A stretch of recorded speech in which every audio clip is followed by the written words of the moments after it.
Hi everyone, I Vishali, your success mentor, welcome you all to my channel. जैसे कि आपने thumbnail पे देख ही लिया होगा, एनटीए की तरफ से एक बहुत बड़ी अपडेट आई है, स्पेशली उन स्टूडेंट्स के लिए जिन्होंने अपना पीएचडी एंट्रेंस एग्जाम दिया होगा। डीयू, बीएचयू एंड जो 4 बड़ी सेंट्रल यूनिवर्सिटीज में एडमिशन लेना चाहते हैं, उन्होंने एक कॉमन एंट्रेंस टेस्ट दिया था।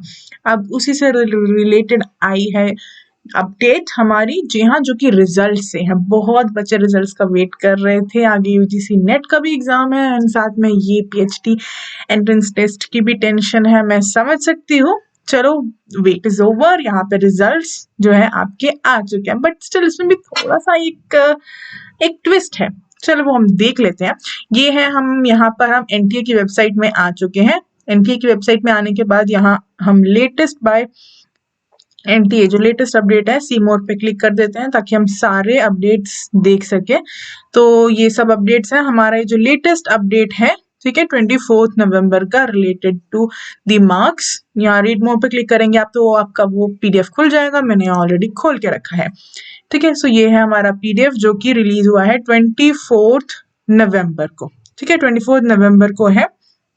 And NTA declares the results. NTA score of PhD entrance test for DU, JNU, BHU and BBAU, ठीक है।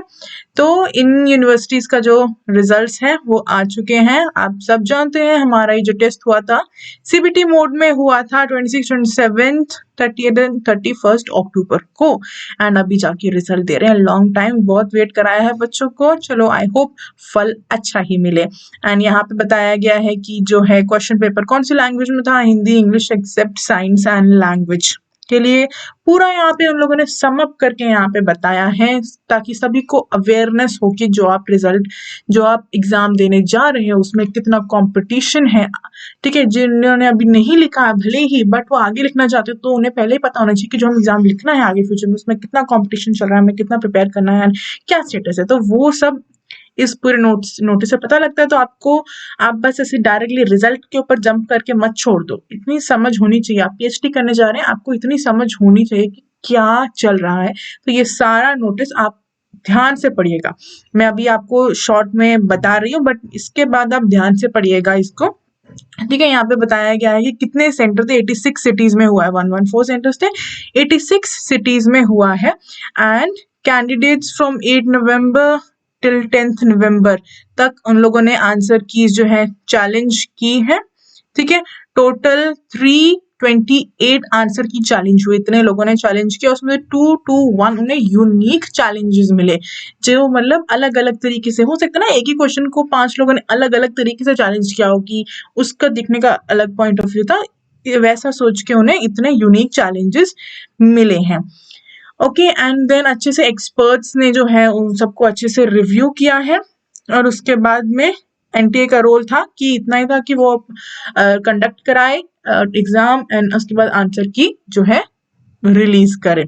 ऑफ कोर्स सारे चैलेंजेस को, आंसर की चैलेंजेस को कंसिडर करके जो जेन्युइन है, ठीक है। एंड यहाँ पे कुछ हाइलाइट्स दिए हैं।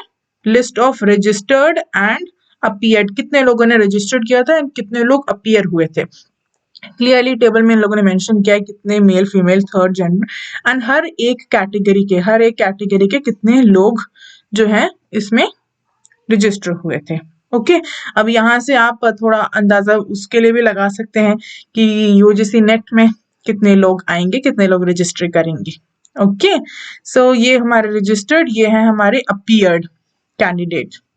तो ये तो होता ही है, खैर जितना रजिस्टर होता है हमेशा पूरे तो आते नहीं, अपीयर्ड होते हैं, कुछ प्रॉब्लम्स की वजह से एग्जाम सेंटर तक नहीं पहुंच पाते हैं। तो ये भी आप कैटेगरी वाइज दिया है, आप चाहे तो चेक कर सकते हैं, एनालाइज कर सकते हैं। एंड इसमें स्पेसिफाई मेंशन किया है कि हमने एग्जाम को बहुत अच्छे से मॉनिटर किया था। ओके, यहाँ पे कंट्रोल रूम्स खोले गए थे, 18 zonal coordinators, 10 regional coordinators, 86 cities में था एंड 126 ऑब्जर्वर्स जो थे अडॉप्ट किए गए थे। एंड हर जगह सीसीटीवी लगाए गए थे, सारे सेंटर को मॉनिटर किया जा रहा था, ठीक है। आपने देखा होगा सारे एग्जाम सेंटर में वो सीसीटीवी होंगे। वो सीसीटीवी कौन मॉनिटर कर रहा था, वो खाली वो जो एक एग्जाम सेंटर है उसको ही मॉनिटर नहीं किया जा रहा था। एनटीए सारे जितने भी हैं उन सब में सीसीटीवी है, वो सब मॉनिटर कौन कर रहा है, एनटीए कर रहा था, ना कि खाली उस एग्जाम सेंटर का कोऑर्डिनेटर, ठीक है, वो भी कर रहा था, और साथ में एनटीए एक सेंट्रल अथॉरिटी जो सबको एआई के थ्रू सारे सीसीटीवीज मॉनिटर हो रही थी।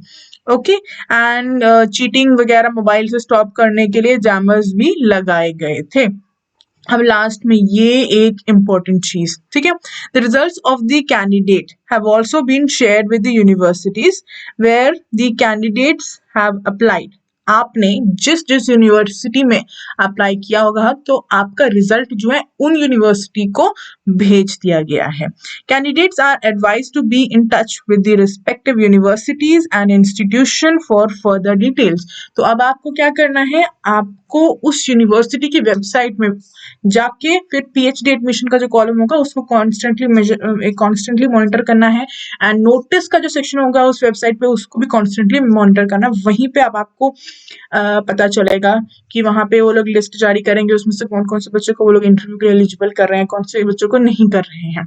ओके, सो यहाँ पे नोटिस में ऐसा कुछ भी अपडेट नहीं दिया है कि आप अपना स्कोर कार्ड यहाँ से चेक कर सकते हैं, डाउनलोड कर सकते हैं, ऐसा कुछ भी नहीं दिया है।